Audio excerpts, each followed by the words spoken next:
A book I read some time back on the Sacred Heart of Jesus got me thinking about what it meant to have a heart like our Lord's.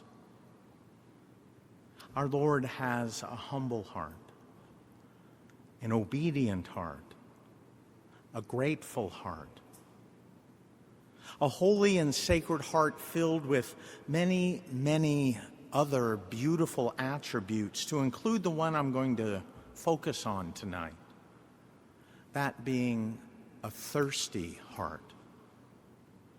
Our Lord has a heart that yearns for something. And since we are to imitate our Lord in everything, we should have a thirsty heart too. Now, we don't often think of God as needing anything. And indeed, it would be a serious theological error to think that God needs anything in the sense that he's incomplete in any way.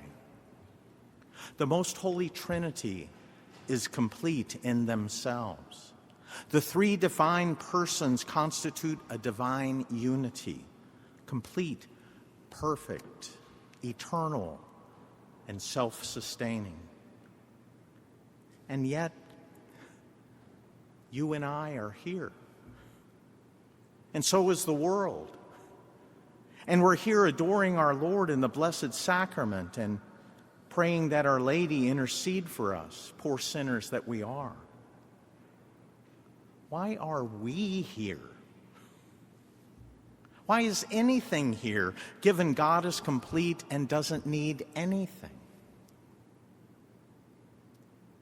Just as puzzling, Jesus in his humanity needed things too, didn't he? He asked a woman at the well for a drink. So too on the cross he said, "I thirst." The book I mentioned at the beginning also makes this insightful observation. By making us free, God accepted the fact that he would no longer have everything in his control. He can move mountains, change tides, and create and destroy universes. But he cannot make us love him.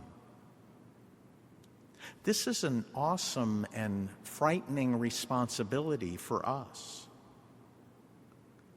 But even more frightening is wondering whether it even matters to God that we love him.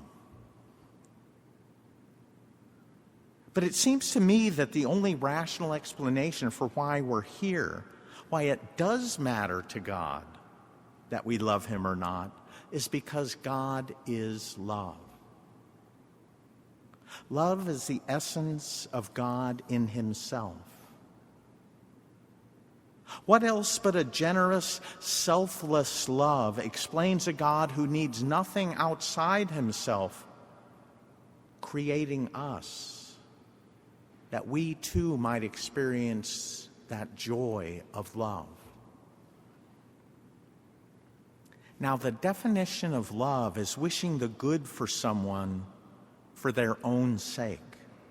And clearly, our Lord only wants the good for us, wants our good so badly that it is like a thirst brought on by a long journey in a hot, parched desert, a thirst that will not go away.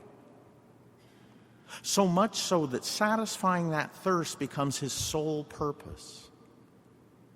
Such is his love for us. But actually, the thirst is not properly our Lord's, but ours. For it is we who need him. We who should be thirsting after him, not the other way around. And yet, how often is that the case? How often do we, like St. Paul, long to, quote, depart and be with Christ, unquote? But that's exactly what our Lord wants. He wants to see souls quench their thirst, their longing, their every desire for God, for he is the only one who can truly satisfy us. So yes, our Lord has a thirsty heart, but it's a heart that longs to quench our thirst for our sake, not his. A heart that loves us, not because of what we can do, but because of who we are and who he is. Now, certainly our goal, our purpose in life is to imitate our Lord. That's what it means to be a saint. Therefore, we must have the same thirst for souls that he does. We need to stop focusing so much on our lives, our wants, our troubles, our desires, and pray more for lost souls. Pray more for each other. Pray more for our church and our country. We need to pray that God may use us and our suffering to touch a life in a way that honors him, in a way that befits those who call themselves Catholics, in a way that proves that we indeed do have a heart like his.